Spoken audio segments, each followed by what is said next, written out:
क्या माता सीता रावण और मंदोदरी की बेटी थी? माता सीता के जन्म को लेकर कई कहानियां प्रचलित हैं। कोई कुछ कहानी सुनाता है तो कोई कुछ।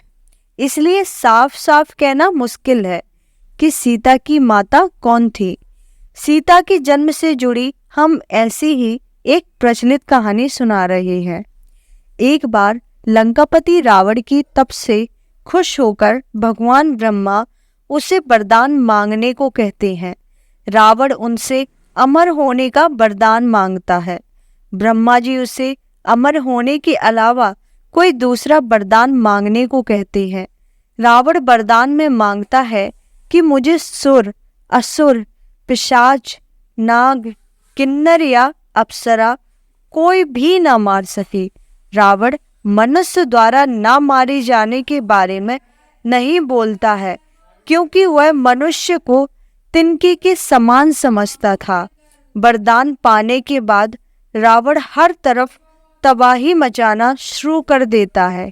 एक दिन वह दंडकारण्य नामक जगह पहुंचता है, जहां ऋषि मुनियों का निवास था।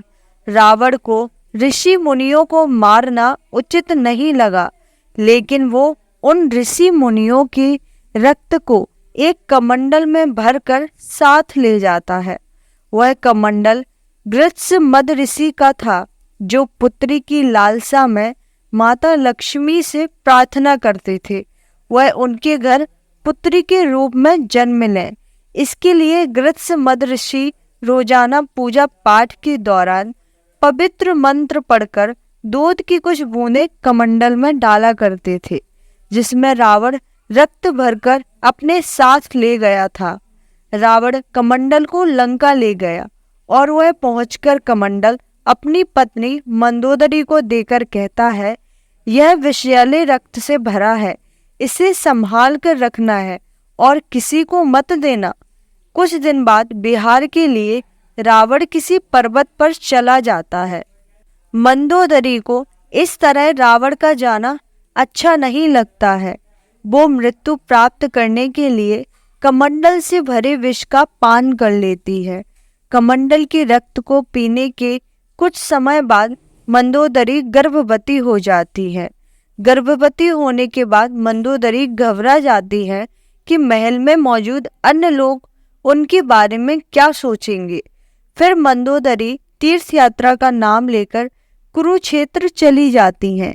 वहां मंदोदरी एक बच्ची को जन्म देती हैं, लेकिन लोक लाज के चलते वो उसे एक कलश में रखकर जमीन में दफना देती है। कुछ दिनों बाद राजा जनक भी कुरुक्षेत्र जाते हैं।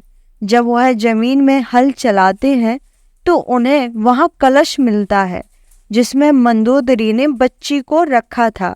बच्ची को कलश से निकालते ही आसमान से फूलों की वर्षा होने लगी और साथ में आकाशवाणी भी होती है। आकाशवाणी में राजा जनक द्वारा उस कन्या के लालन पालन की बात कही जाती है।